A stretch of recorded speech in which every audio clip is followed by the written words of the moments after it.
Hey everybody, it's Lisa with Quilting in the Valley, and we are going to do block number 4 for our Quilting 201 quilt. So just as a reminder, we already have block 1 was our 4 patches, trimmed down to a nice 4.5 inch even. Block 2 was our strip sets, our 1.5 inch strip sets, dark on the 2 outsides, light medium inside, 4.5 inches.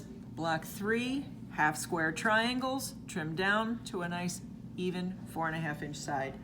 From your strips that you cut to make these blocks with, you should have trimmed the strip down on your light fabric to 3.25 inches, and then subcut 5 3.25 inch squares.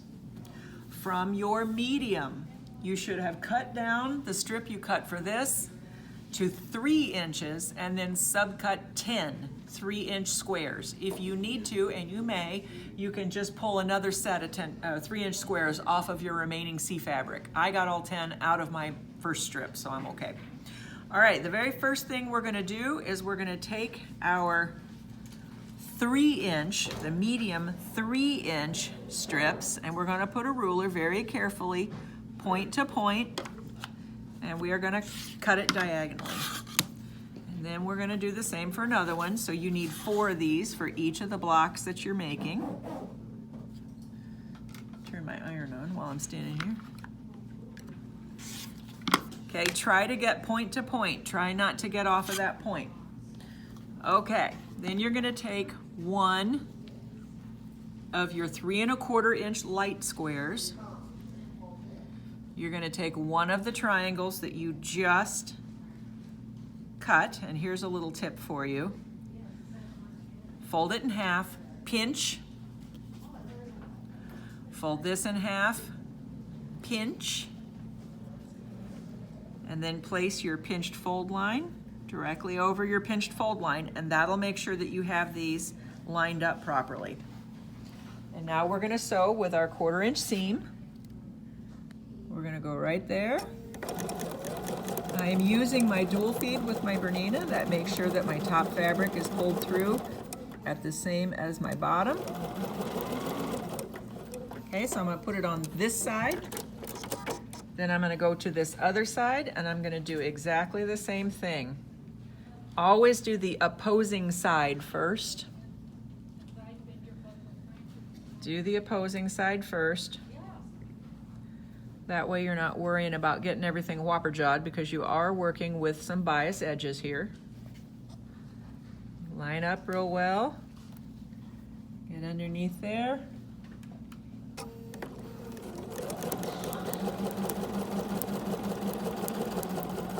And I'm kind of holding on to this last bit there so that it doesn't go cattywampus on me. Okay, before I put on the other 2 corners, I'm gonna come over here. And I'm gonna press to the dark, like that. I'm gonna press to the dark, like that. And again, you remember our pressing, we're making sure that you're using your finger to nudge that apart so you have a nice flat seam. And you shouldn't have any pull. Nothing should pull apart in those seams. That makes sure that your seams or your blocks come out the right dimensions.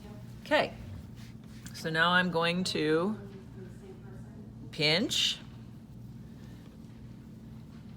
get my triangle, pinch, and I'm gonna line those up,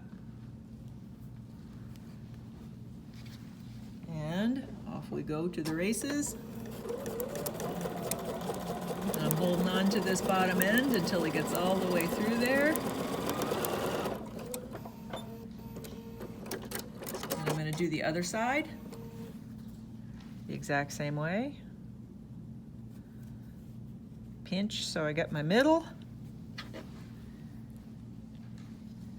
and pinch so I get my middle.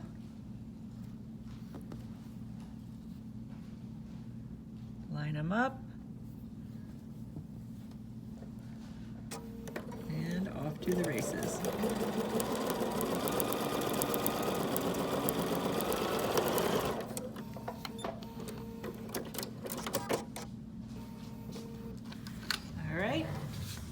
Again, with the pressing, Press out with your finger. And you'll see if you've done this right. Look how nice and smooth that is all the way around.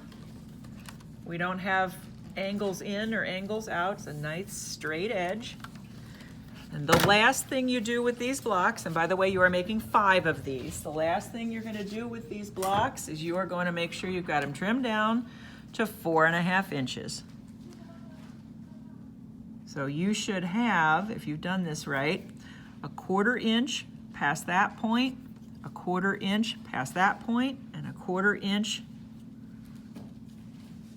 I'll line that up a little better, there, and a 1/4 inch past that point. So we're going to trim this down.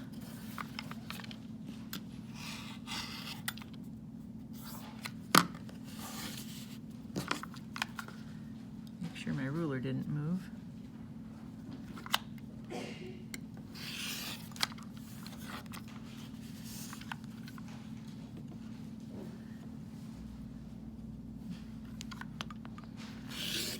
Okay, then you have your square in a square block. Perfect. With your seam allowance on all 4 sides so that you'll get a nice sharp point when you put that into your blocks. You're gonna make, again, 5 of these. Make 5 of these following that process. You're gonna add them to your stack, and then we'll give you next step tomorrow. See you then.